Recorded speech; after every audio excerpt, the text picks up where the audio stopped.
بسم الله بديت وعلى النبي صليت، وبحكاية من تراث بلادنا ليكم ديت. يا ابني، ما تاكل غير بالعسل، وما تهز فراشك من دار لدار، وما تضرب المرأة حتى تربطها. طبعا هذه وصاية المرحوم صاحب قصتنا اليوم، وندخلوا في تفاصيل الحكاية باش نفهموا الوصاية. كان زمان بكري راجل جاب في هذه الدنيا ولد واحد، بصح خرج له جايح، والراي تالف، وكثرة الدلال تخلي الذرية تسيب. وكما قالوا الناس زمان، جوع قطك يصيد فارك، وشبع كلبك يعرف يعسك. والراجل قايم بتجارته ماله، وابنه قاعد غير للدلال، وصحاب السوق واللي عاشر الخيار يكسب وينال، ويعاونوه إذا حالو مال. واللي عاشر النذال يخسر المكسب وراس المال، والحديث قياس. وكبر الشيخ وجا نهار فراقه، والمتحق على كل من خلق، وما دايم غير ربي سبحانه.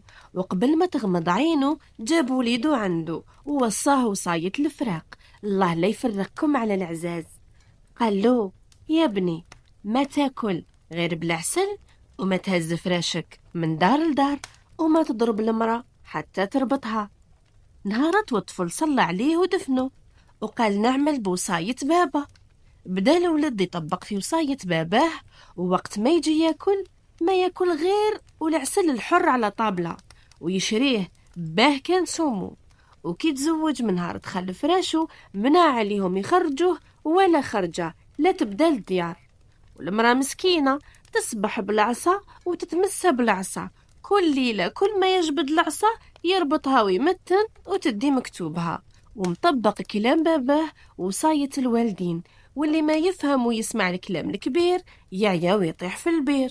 واللي ما رباوه أهله تربية الأيام والليالي، شوي شوي والمال يضيع، وصحاب السوق ما يخلو شي، والمرأة كرهت وولت لدار أهلها.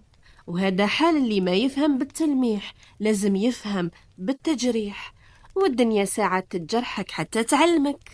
المهم طاحت به، عاد لا دار لا مرة لا جيب معمر. وفتكم في الحديث، ها هو بوي موصيه، قال له: إذا طاحت بيك راه بكري عندي صاحبي في بر آخر روح ليه.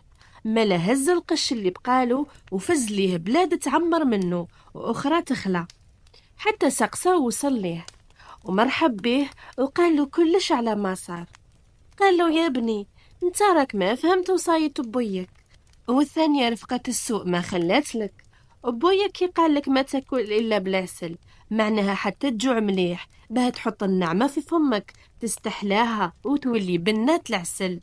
وما تهز فراشك من دار لدار، معناها ما تخرج سرك من فلان لفلان، وكل سر فات الاثنين حتى الشاربين شاع. والثالثة ما تضربش مرتك حتى تربطها، معناها حتى تشدها بيك ذرية تحنن قلبها وتردها للبيت. وهذه هي الوصاية، وحكاية تجيب حكاية حتى لحقنا للنهاية.